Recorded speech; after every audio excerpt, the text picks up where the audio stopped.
Hi, welcome to the channel where we provide an alternative view to the common narrative.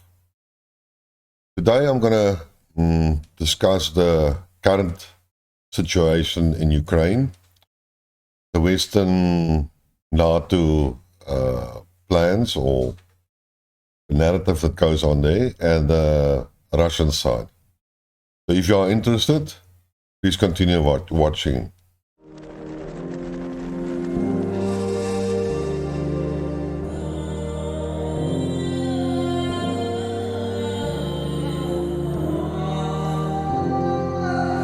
Welcome back to the channel. Last Friday, the 10th of February, Roger Waters had a 15 minutes video conference with the UN Security Council, and he was basically begging for, well, not begging, but mostly advising a peace agreement and stop the war. And although Roger was against Russian,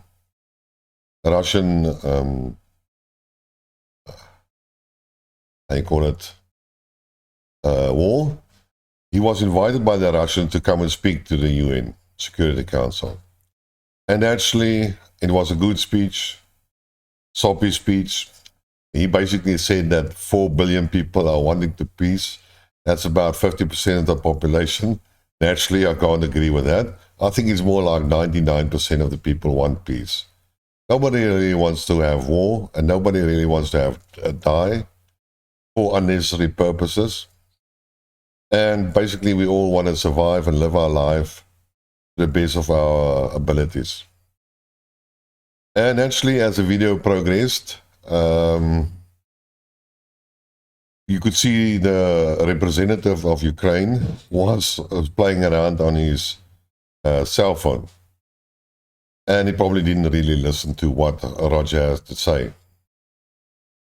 Now, they didn't show the other representative, but I presume the same will happen. And it's fairly expected of these type of people.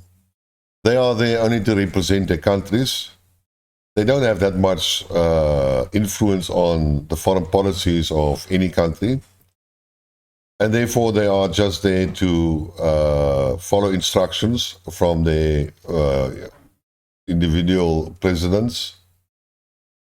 And for me, it was a little bit of a showpiece, but Zelensky also has talked to the UN Security Council, etc., etc. And, well, he had, in that respect, a little bit more respect. Or support, not respect, that is support from the especially pro-Western nations. And one has to ask yourself why. And, you know, why is there even an SMO in Ukraine? Why is there a Russian SMO in Ukraine? Now, I've said in a previous video, I've been binge watching the Game of Thrones. And I'm sorry if I'm going to spoil some of it, if you haven't watched it yet. But there's one essential piece of information that was sort of included in the TV series.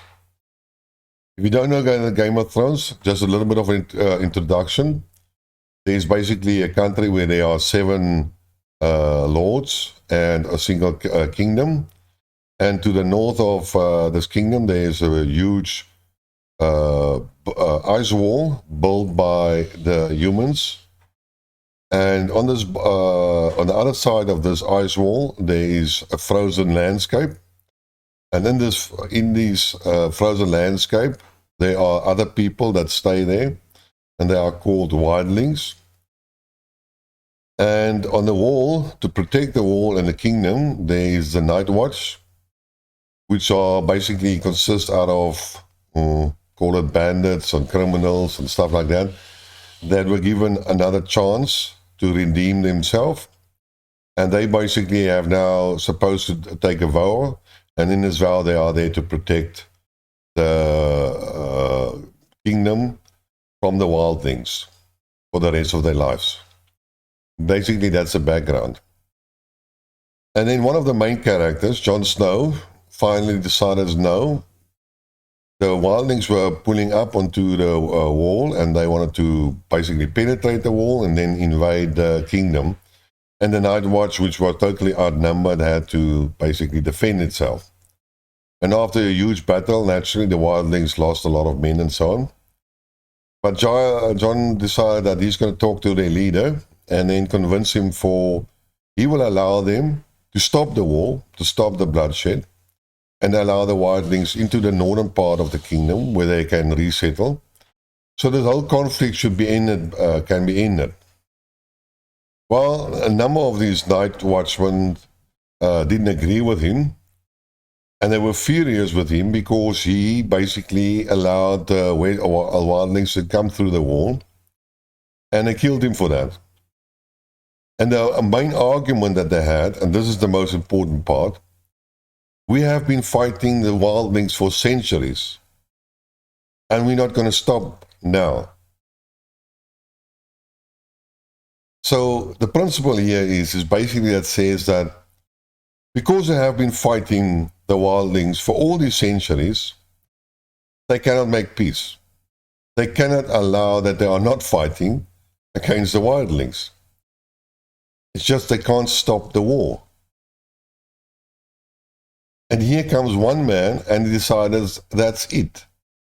Let's stop the wars, let's stop the bloodshed, and let's all live in peace. And for that, he's actually killed.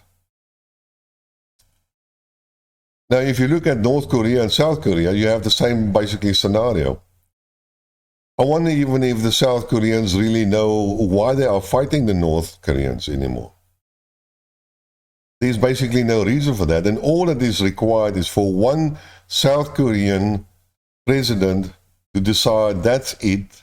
Let's call it a peace. Let's go talk to Kim Jong-un and make peace and resolve the issues and understand why we're even fighting, and let's make peace.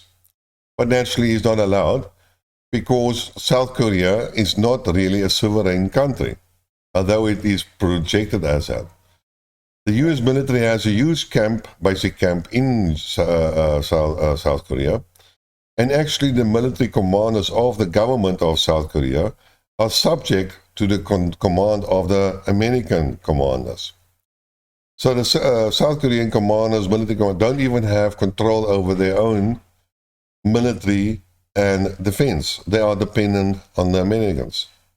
Why the Americans are there, nobody really knows, because it's far away from America. So the only reason is they are still stuck there because of the Korean War that has ended a long, long time ago, and the Americans just can't let go. It's the same saying as, we have been fighting the wildlings for how long, and we cannot stop now.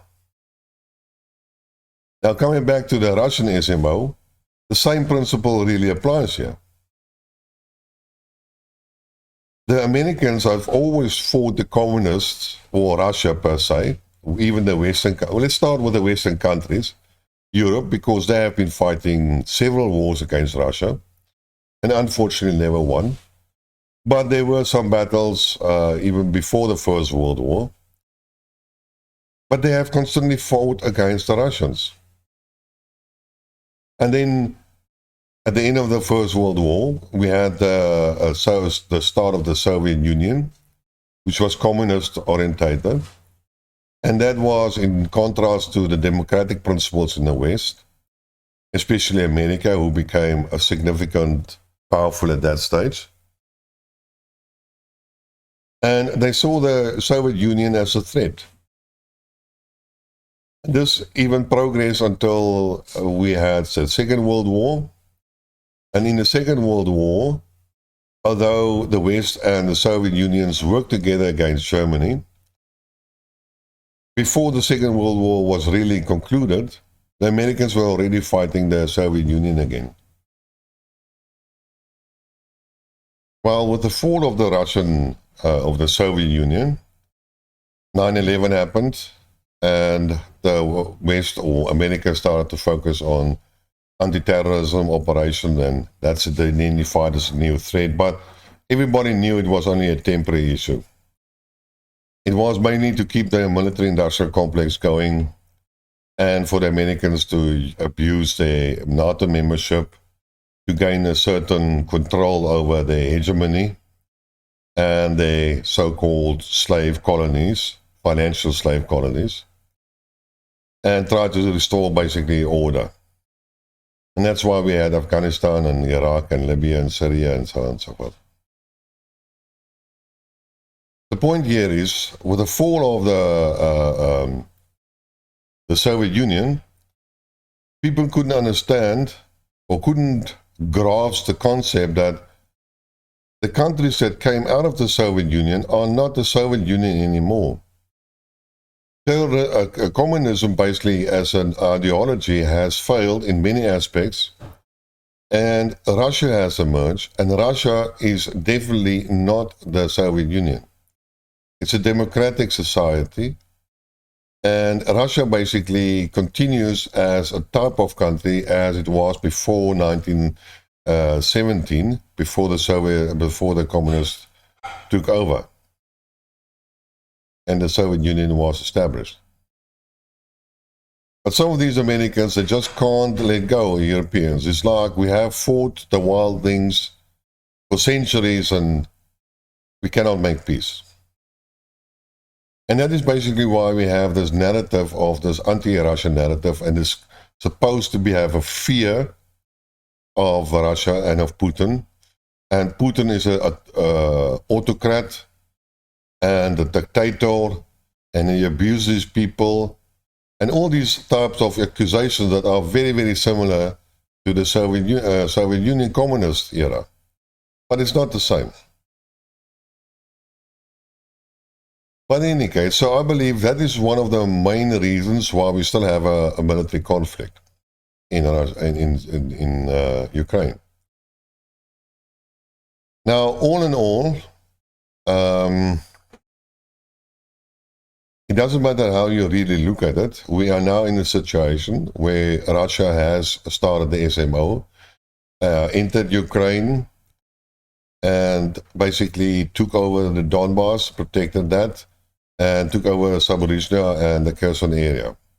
And that's and Crimea, which was already, and they have become now part of Russia. And unfortunately, that is irreversible. So that's basically, and now they are fighting. The Ukrainians did lose a lot of military equipment and so on at the beginning of the SMO. How much, nobody really knows. There is a narrative on the Russian side that the first phase of the first army of Ukraine was destroyed, that it's using basically their most experienced men and all the equipment that they inherited from the Soviet Union. Then they had the second army, which was basically established by the weapons that were supplied by the old Soviet countries that were still part of the Warsaw Pact, that had Soviet era type of weaponry, like Poland and Romania and Lithuania and so on, and all that weapon was sent, and that army was destroyed.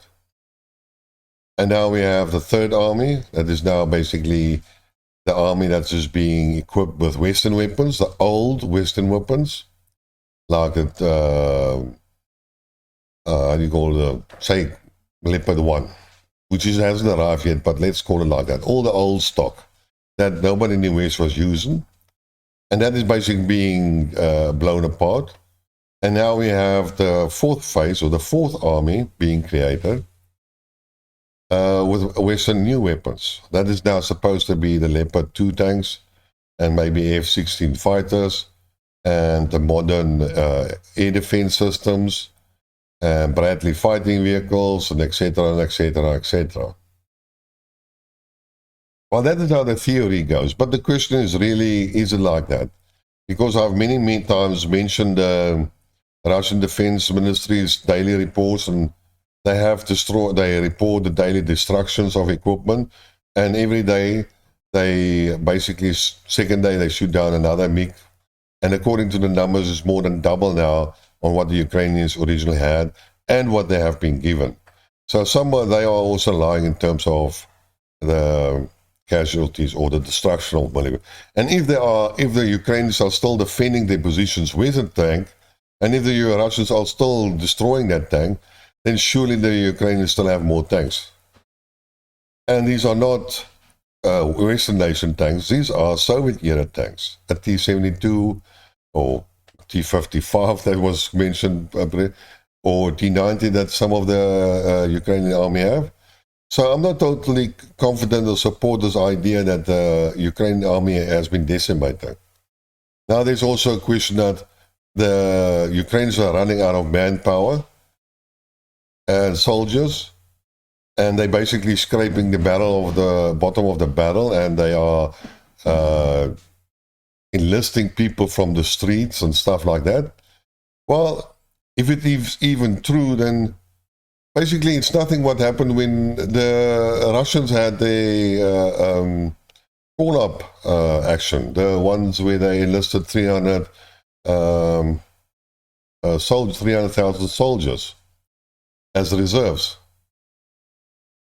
Some of the Russian people also try to avoid the re-enlistment and so on. So I believe this story about that they are Ukrainians are catching people from the streets, that's an isolated incident. It's not, I don't believe it's all over. Yes, there are some talk that they are doing it in the Ukrainian part of, in the Hungarian part of Ukraine to the west. But if you stay in Ukraine, then surely you are eligible for military service. And what also must never be understood, the pro-Russian narratives usually goes like that about 10 million Ukrainians have left the country, and where Ukraine had an initial 40 million people, they now have only 30 million people, and therefore they cannot sustain the manpower, a loss in manpower, which is also a fallacy, because of these 10 million refugees, only old people, women and children were allowed to leave. The men had to stay back. So men of fighting age are still in Ukraine. So there is no thing about Ukraine running out of bodies and so on. And then he's even talking about, and then I would like to come to something else. It's like, you know, the Ukrainians have lost so many 100,000, 200,000 men and so on. Well, I've spoken it before. Where are all the funerals?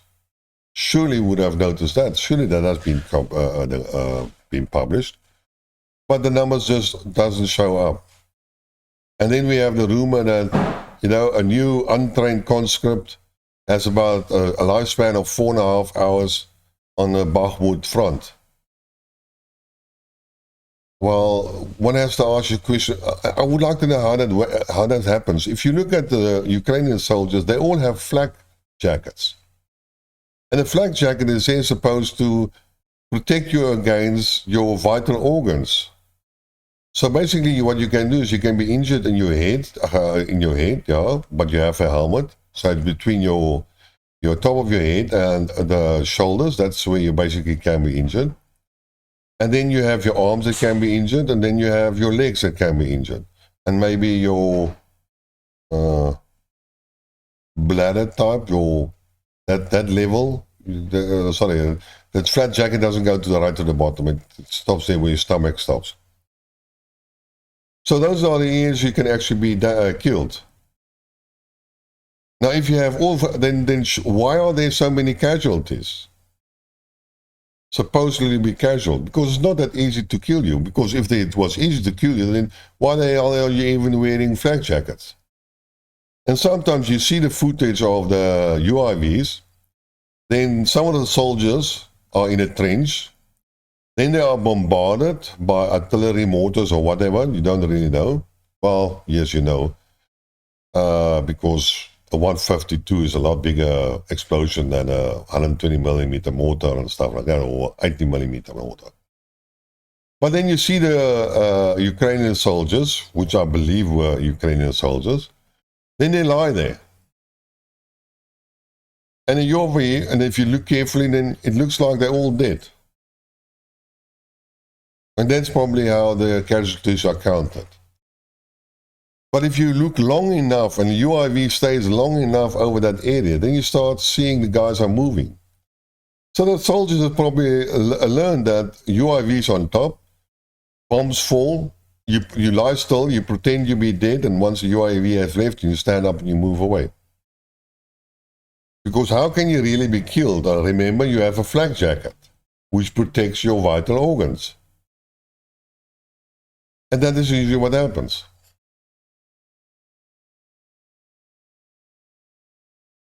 But that is basically the current state of the Ukrainian army, as I understand it.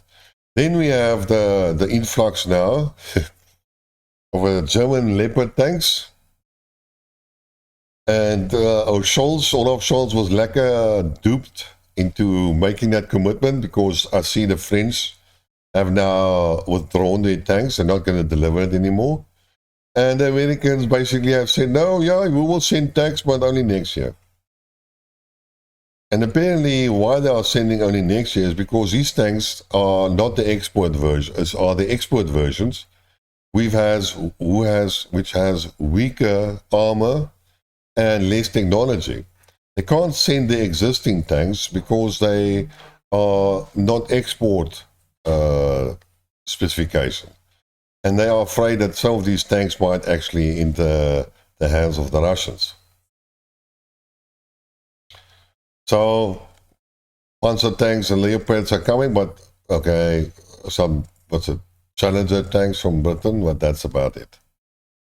So the Germans and the Leopards are being the bulk of the fighting vehicles, the fighting tanks. So the question always asks, what difference will it make? Well, I always say the tank is a tank. They say it's difficult to destroy the German tank, but really, I'm not totally sure.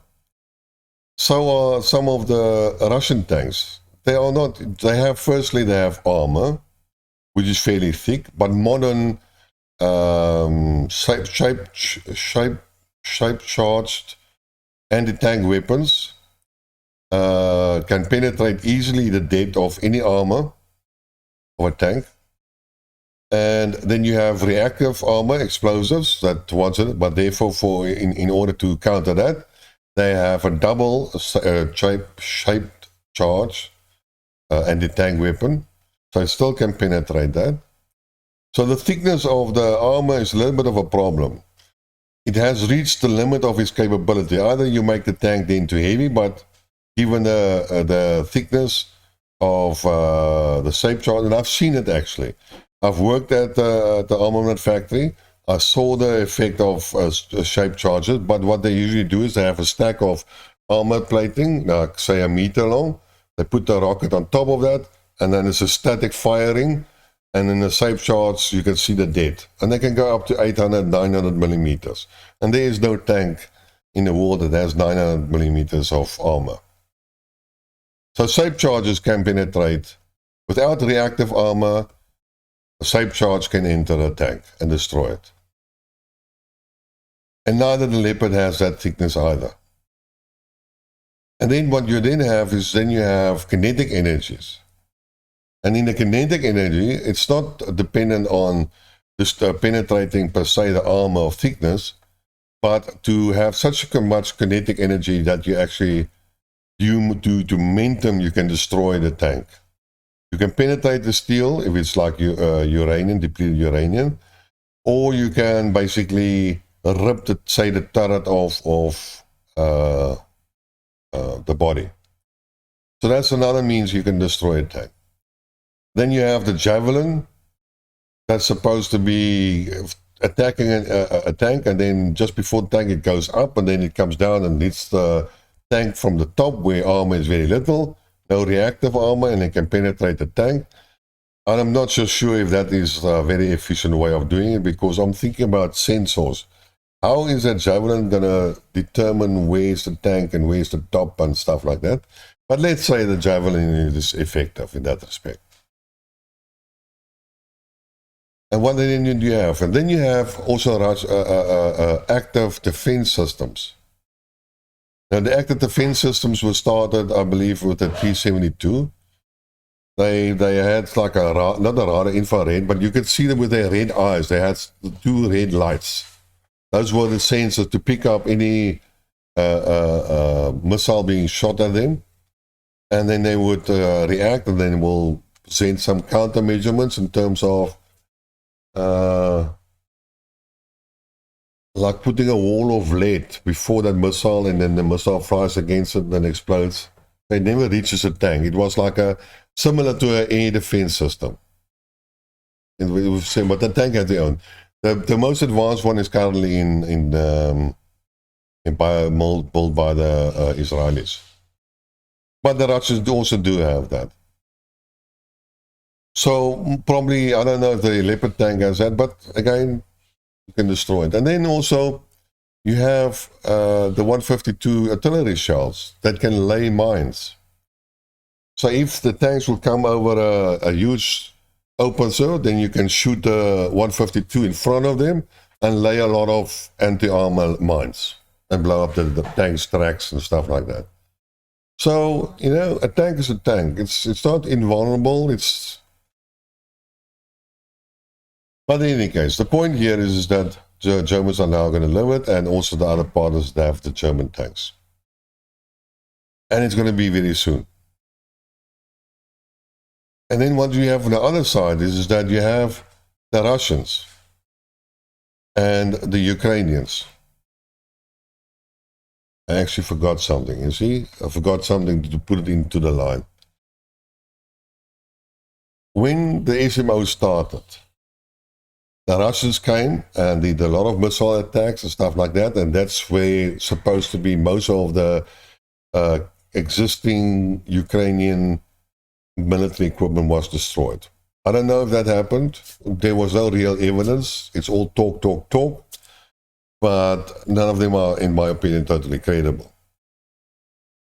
And that's why in March, the Ukrainian Zelensky said that they will negotiate. And then after, at the end of the March, there was a U-turn on Ukraine after the visit of the Kiev Boris Johnson. And what I believe is actually that the Ukrainians realized they were losing, the equipment was destroyed, and Zelensky had thought that it would be inevitable. But then Johnson came, and probably on behalf of the UK and the US, promised Zelensky all the weapons that he needs as long as he keeps on fighting. And that is what I said in my previous video. Zelensky was very adamant when he goes to the West. He's demanding. And he demands his weapon because I believe it was promised to him to keep on fighting. So Zelensky is willing to offer up his people, the lives of his people, in exchange for the weapons, and then he will fight, call it mercenaries. He will mercenarize Ukraine for the sake of NATO. And that is basically how he saw it. And that's why we see all this weapon being delivered. So that's the part I forgot to say, really, to get it into perspective. In any case, so what we have now is, we had winter. The Russians had the mobilization exercise. They have now increased the amount of troops by 350, 370,000. That's 300 plus 70,000 volunteers. They brought a lot of equipment to the front. And basically, they are now outnumbering the Ukrainian forces in terms of manpower and as in part of equipment. And basically, math tells you that 1 + 1 is 2. Numerical superiority does have a huge impact and a huge advantage. And on all technical aspects, Russia should actually demolish the Ukrainian forces and win the war. But naturally, unfortunately, nothing always goes according to plan, and nothing is always perfect, and that means basically there is no guarantee for any of such things. Apparently, the Russians, if you hear about Soledar and Bakhmut, they are very near to each other, you don't hear much about the Russian military. You only hear about the Wagner group. So it sounds to me like the Wagner group is fighting Bakhmut with the support of Russian artillery and tanks. And Soledar was captured by Wagner group, supported by the Russians. and there's now Uglada as well.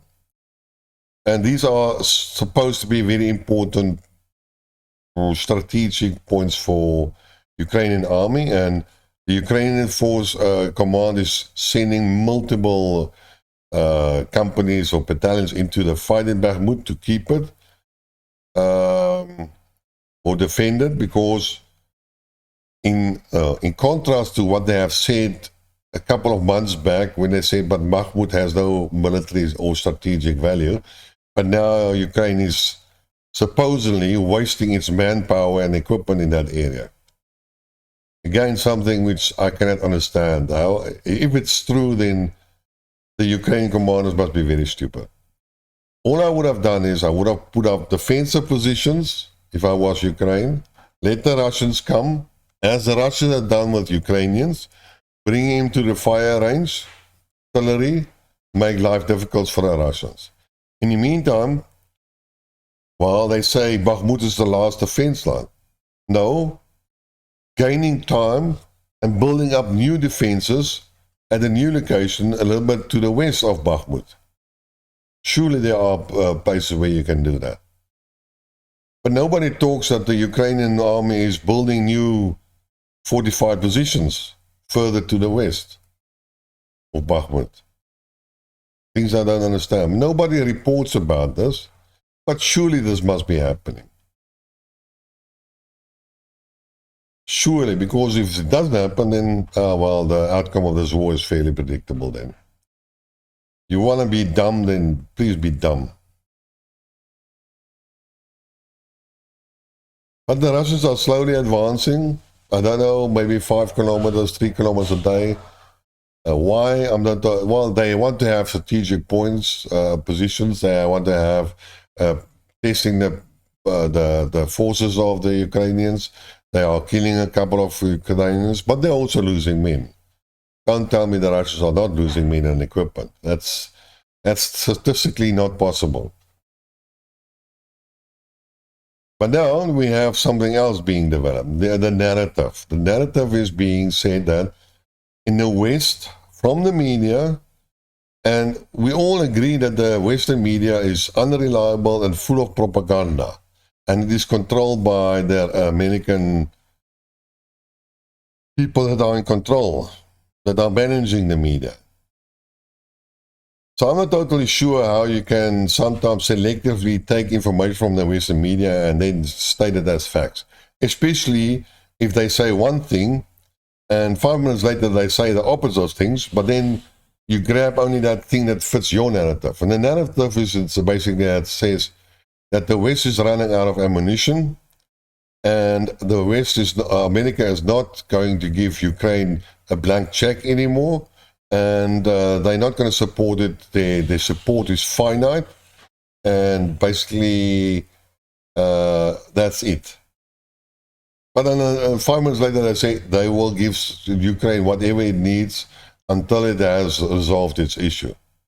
And then they say, but Zelensky must negotiate for peace, and at least, and then Zelensky says, and the other guy say, no peace, we're not even going to do that. And then the US says, but we're going to support you until whatever you need, and as long as it is necessary. No, but the money is not finite. No, the Republicans are not going to support the Democrats anymore. No, they have to save the money, and no, they have to disengage from Ukraine because Ukraine is going to lose on the battlefield, and they rather should save their weapons for the main target, that is China. And none of it makes sense. That is the problem. None of it makes sense. Firstly, look at the Russian side. The Russian side has only the Donbass, a relative small portion of Ukraine. That is what it does. None of the new territories have been fully liberated, as according to their original borders. With the exception maybe as of Lugansk, but that would be a very small difference. is Russia now going to, as his stated goals, the one goal was to protect the Donbass, the second one was denazification, and the third one is destruction of the military, Ukrainian military, and not joining NATO and stuff like that. Well, it hasn't fulfilled the first one. It hasn't protected Donbass city yet, so it hasn't liberated Donbass yet. That's a failure. They still have to do that. Then, basically, they haven't destroyed the army because they're not fighting the Ukrainian army. They are now fighting the NATO army, and therefore the task of destroying the enemy is much more larger. So, are they going to be able to achieve that? I doubt it. The denazification, well, you cannot denazify the country if you don't occupy at least 60 to 7% of the country. So you're not going to denazify. That's also a failure. So basically what remains, and then you have the Russians or the West that has lied consecutively, and then you have to ask yourself, but why would the Russians believe in any case in that? So what does the Russian really stand to do? It cannot stop here. If it stops here, it has lost the war. It has lost face. It has lost the respect of the world, of the other nations. Total failure on us side. So Russia has to push on. He has to go not only to the Dnieper River, he will probably have to go up till Kiev, surround Kiev right from the east to the west, cut off Odessa, and occupy Odessa as well. That is what Russia still has to achieve if he wants to have the minimum success rate. Minimum. But he probably won't be able to stop there. He probably has to conquer the whole of Ukraine and then start to denazify, demilitarize it, and start to create control. But then it will have a significant, call it partisan, terrorist problem, terrorist attacks and so on. So that problem will unfortunately stay. But now let's look at so I don't have no much hope from the Russian side. We have to, and you cannot do this by doing skirmishes on a small scale. And one of our states is like what I always say is, there's always risk in life. There's always a sort of a gap that you have to jump. And all you can do is can make the gorge, or whatever you call it, the jump as small as possible. But you still have to jump. And if you jump, you can still make a mistake. So Russia at one stage has to commit to an offense, a huge offense.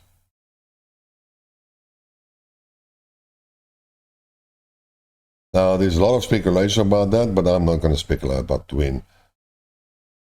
The Russians are even saying that the war is going to last at least until next year, or even longer.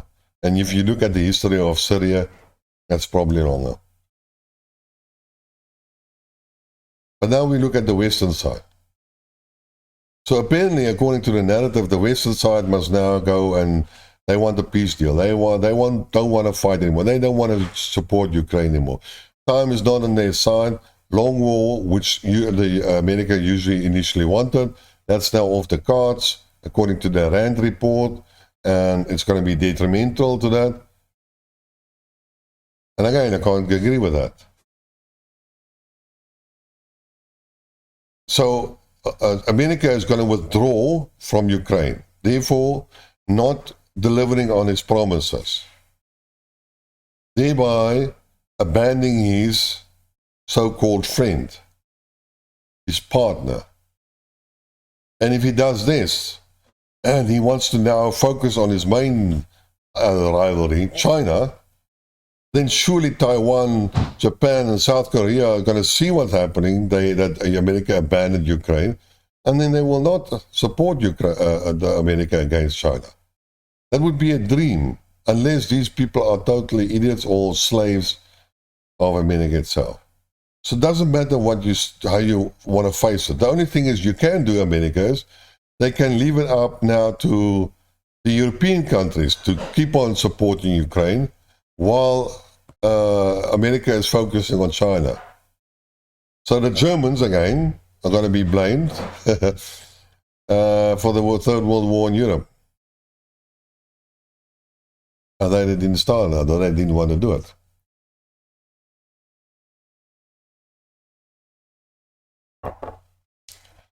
But that's not going to happen. It can't happen. It doesn't matter how you argue about that. If it happens, then America has lost, and that's it. There will be no war against China. And then one also have to think about this whole story. What's the other narrative? What's the other factors that are actually revolving around this? And that is ammunition. Ammunition and hardware. Are we not told that all the stocks of military ammunition and equipment has been depleted in the West? Is it not that the manufacturing capability of the military industrial complex is way underdeveloped and cannot even keep up with the Ukrainian war? Now, if it's depleted, then how the hell is America going to disentangle itself from Ukraine and then start a war with China when he has no ammunition? When he finds that his technology is not superior enough anymore? When he can see what it means to have a full-scale war like against the Russians, and the Chinese can put in a lot more equipment than what the Russians can do, and they have the manufacturing capability, and they have the resources, and they have the support of the Russians in terms of raw materials. So how's the Americans going to do that? They can't really. They have to continue with this Ukrainian war to learn as much as possible in a modern environment. They have to keep supplying Ukraine in order to be able to survive and protect itself long enough for the West to build up their military industrial production capability. That's the only way if the final target is China. But even that doesn't guarantee them a victory, because China will just outperform them in every respect. Now the Russians, yes, they don't have microchips. Well, they have, but limited. They don't have the amount of technology that America has. It does have some technology, but not all. But China is on par and even not better or farther developed in technology than the Americans. So war with China is a totally different beast. And if you cannot even supply Ukraine with the necessary weapons and ammunition against, smaller country, Russia is bigger than China, but it has less people. So let's call it a smaller economy and stuff like that. So technically, Russia is a lot smaller than China.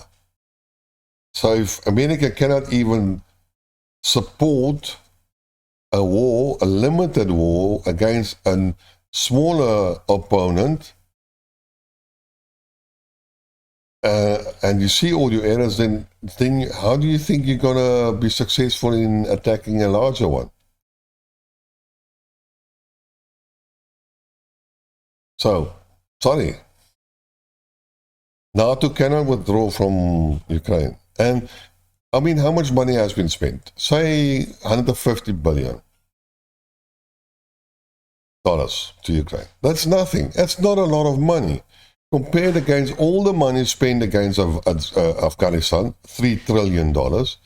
Consider all the money spent in Iraq. I don't know how much is that. But those are billions and billions and billions and trillions of dollars. So what is $150 billion in 1 year, 12 months, different on Ukraine? It's nothing.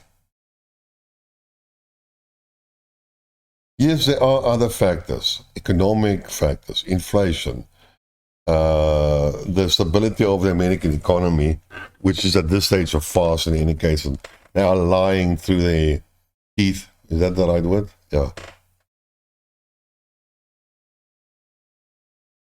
So from an economical point of view, it doesn't look too good.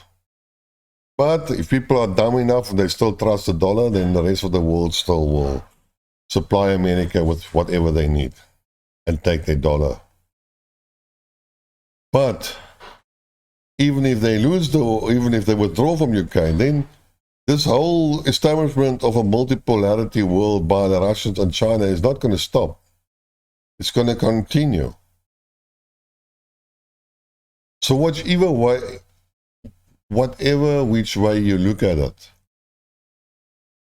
if America withdraws from Ukraine, there will be no other chance. That is it, the end of America. Because it cannot restock, prepare fast enough to make any impact on China. It will lose all the support from its allies in the East. It won't have the armament to do everything. It won't have the money because the dollar would have been dethroned by then, by the alternative financial system that's being developed by China and Russia. And the world is switching. So again, I cannot support this narrative of peace or withdrawing from Ukraine. I don't know.